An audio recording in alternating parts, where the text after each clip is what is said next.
Daus Mini dicap tega telantarkan anaknya. Yunita bongkar fakta mengejutkan. Tes DNA cuma alibi. Lama tak tersorot kabarnya, perang dingin antara mantan dan istri sah Daus Mini mendadak jadi sorotan. Isu Daus Mini tega terlantarkan anaknya pun terkuak kala uang nafkah tak pernah diberikan. Hal inilah yang kemudian memantik emosi Yunita, mantan istri Daus Mini. Istri Daus Mini, Selvi Hana, dan Yunita tampak terlibat cekcok di sosial media dengan Yunita Lestari.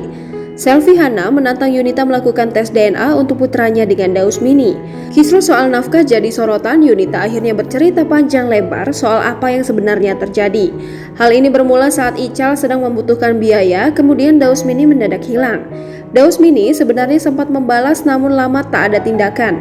Yunita mengusut beberapa waktu kemudian bahwa ia ternyata diblok. Geram lihat tingkahnya, mantan istri Daus Mini, Yunita Lestari, menyatakan bahwa ada pola khusus yang coba dibangun Selvi Hana Wijaya menyoal urusan nafkah atas anaknya Haikal Firdaus.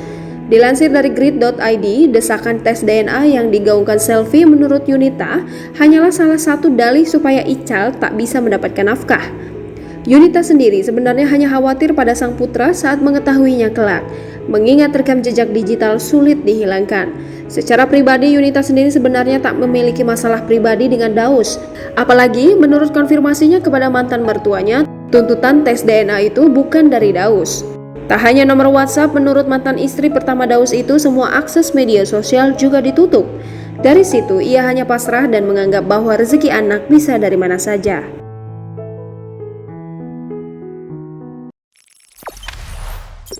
Jangan lupa subscribe, share, komen, dan like ya.